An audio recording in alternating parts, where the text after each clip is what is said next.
This is the Great Mosque of Süleymaniyye, Istanbul, Turkey. This style of mosque is called the Central Domed Mosque.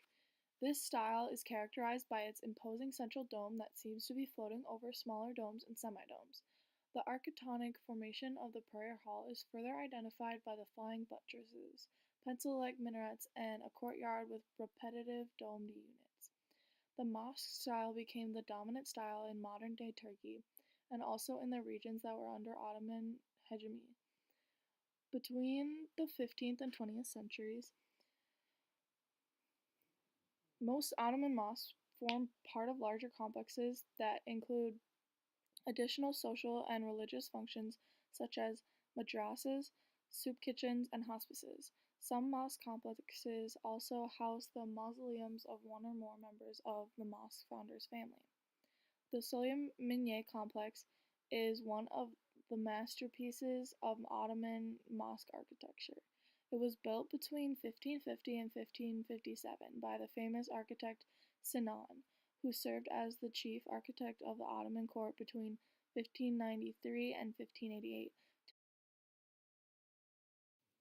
The mihrab is a physical indication of the direction of Mecca in the Qibla wall.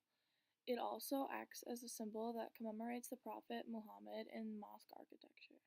The mihrab can be flat, such as the 7th century mihrab in the Dome of the Rock in Jerusalem. The minaret is a place for the call for prayer attached to or associated with a mosque. Minarets do not have a specific shape or form. The most common type of minaret is a tower that is a square in Syria and North Africa, cylindrical stone in Turkey, and brick in Iran and Central Asia, or multi-story with different profiles in Egypt.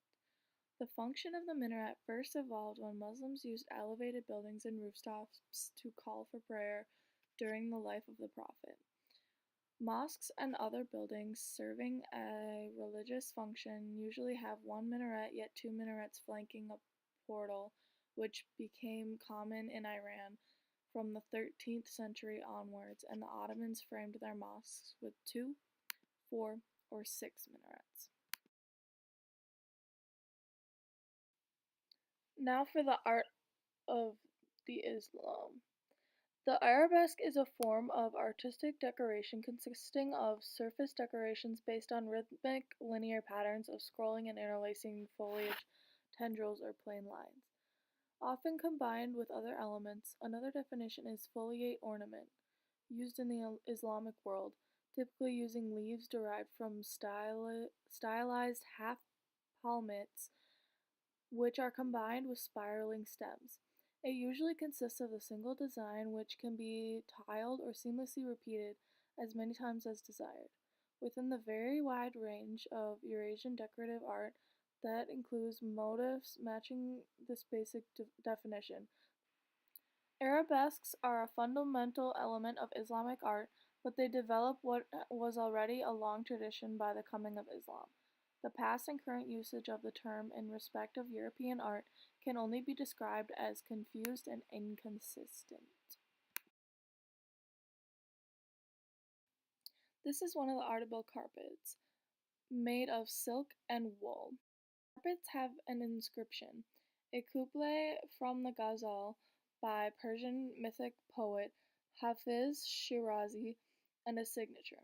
The difference in size between the two lamp motifs flanking the central medallion is now seen as a deliberate use of graphical perspective. When seen from the end with the smaller lamp, the two appear to be the same size. This carpet was completed during the rule of Safavid in the mid-16th century, probably in Tabriz. The carpets are considered some of the best of the classical Iranian school of carpet creation. They were first placed in the Mosque of Ardabil. This carpet is called the Tree of Life.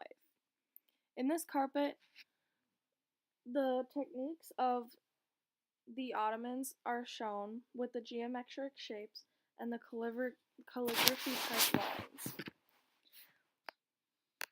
The expression tree of life was used as a metaphor for the phylogenetic tree, of common descent in the evolutionary sense in a famous passage of Charles Darwin.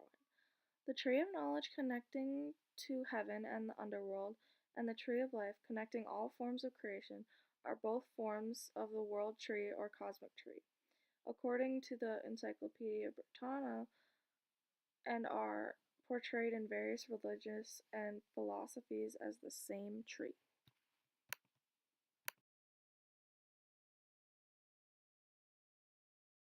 One of the technologies that the Muslims created was trade. In early Islam, it spread rapidly from its centuries in the Middle East to the west to Cairo, across North Africa and into southern Spain, and to the east through Persia towards Asia. The period of approximately 750 to 1050 AD was a golden age for the Islamic world. Muslim scholars and scientists made great developments and discoveries, building on the achievements of previous civilizations. The first dynasty of caliphs, or Muslim rulers, was the Umayyad, who ruled from Damascus in Syria. They were replaced by the Abbasid caliphs in 749, who ruled for the next 500 years from Baghdad in Iraq. Arabia was one of the crossroads between Asia, Africa, and Europe, and the Arab people traded widely with merchants from places as diverse as China, India, and southern Europe. Trade and conquest led to cultural exchange and spread of knowledge. The practical problems of trade over long distances also led to the development of techniques for navigation by the stars and a greater understanding of time. Great centuries of scholarship were established in cities such as Baghdad and Alexandria.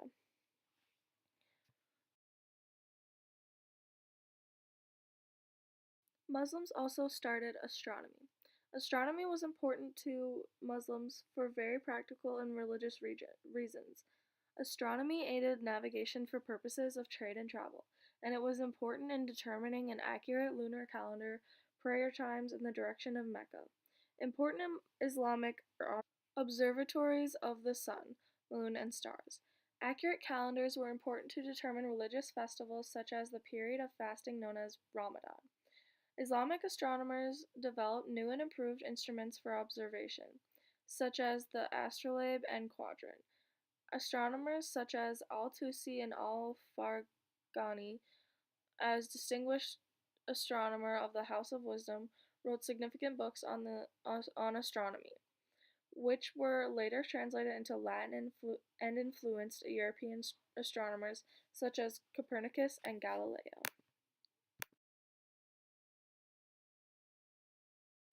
Chemistry was not practiced as a separate science in medieval Islam, but it formed an important part of other industries such as metalworking, ceramic manufacture, pharmacy, and dyeing.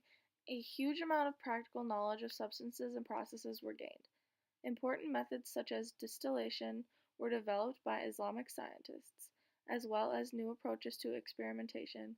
Islamic scientists were also the first to describe the properties of acids and alkalis. Alchemy was widely practiced and is often thought of as a precursor to chemistry. For Muslim alchemists, alchemy was a science for both the cosmos and the soul. Alchemists aimed to study processes of transmutation, especially metals, and these processes were interpreted on a symbolic and spiritual level. Alchemy was a spiritual path in which nature was regarded as sacred. It was also related to the practice of astrology, and different metals were linked with the qualities of different planets. This was part of the integrated way of viewing the cosmos in which the meanings of things operated on many different planes, both material and spiritual. Alchemy later came to disrepute as it encouraged charlatans who claimed they could make their employers rich by transmutation of base metal into gold.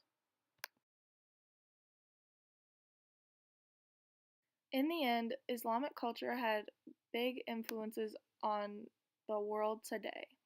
All of these things were invented by the Islamic people in the early ages.